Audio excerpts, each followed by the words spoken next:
I'm not going to lie. Things have been very exciting, especially for the Las Vegas Raiders. I mean, you talk about the trade for Davante Adams. You know, they've signed, obviously signing Chandler Jones.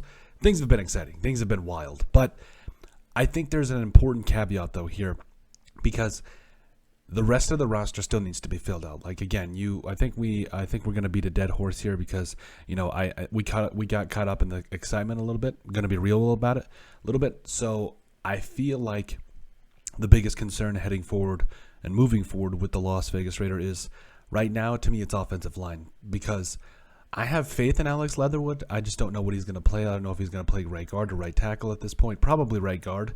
So the question is, do you roll up with Parker at right tackle? I don't know.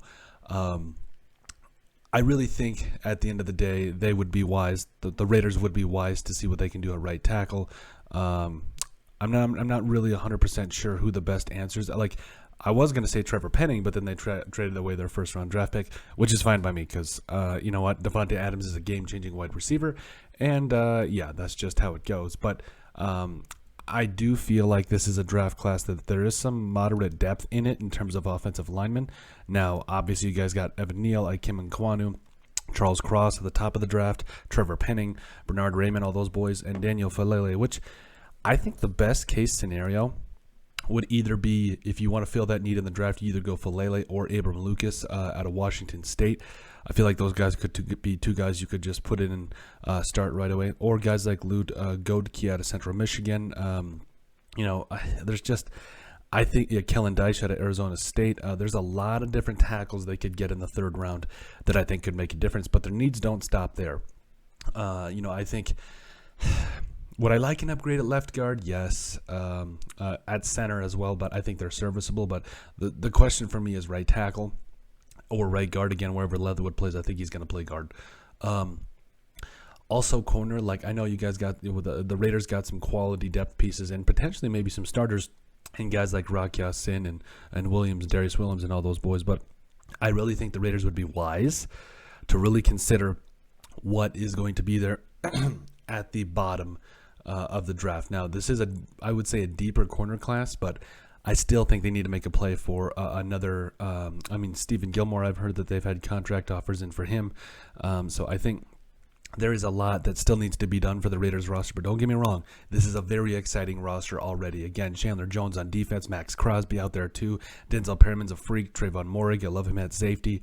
And you got, like I said, I think there's some good pieces to work with in the secondary as well. Also, getting Nichols at defensive tackle was huge. I would also like to see maybe some depth in that area as well. But like I said, I would really like to see more of the Raiders fill out some of the deeper roster spots because, again, we covered it earlier in free agency. You can sign these guys that have $20 million. They're going to demand $20 million a year like Davante Adams.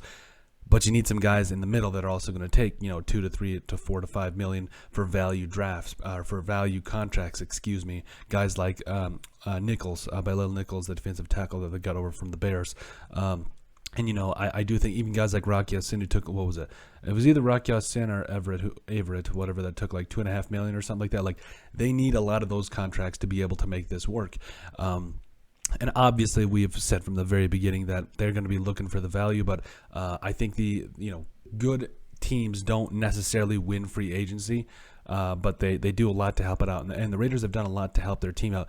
The best teams find a way to get that depth, get that quality players in, get those quality players in that can make plays. And I think moving forward, the Raiders are in a good spot to do that. I think, it's really easy to get caught in all of the hullabaloo of the excitement of getting guys like Davante Adams and Chandler Jones. I'm all with it. I'm all for it. I'm actually probably on the bandwagon more than anybody. But there is still something to be said of filling out the rest of the roster with quality depth pieces, with guys that can come in and fill roles at value contracts, and really just button up this roster, because I think that's what's ultimately going to put the Raiders in the best spot to win football games moving forward. And obviously this offense is going to be a lot of fun to watch. This defense is going to be much improved, and this is going to be a crazy division. The AFC West is wild right now. But let us know what you guys think. Make sure you guys like and subscribe down below. Leave a like and a comment. It helps people find the show. We greatly appreciate all the support that we've gotten and continue to get. You guys are all truthfully awesome. We love every single one of you. Please leave that like. That's what helps us out, and that comment. Also in the description down below, you'll find all of I'm sober, I swear.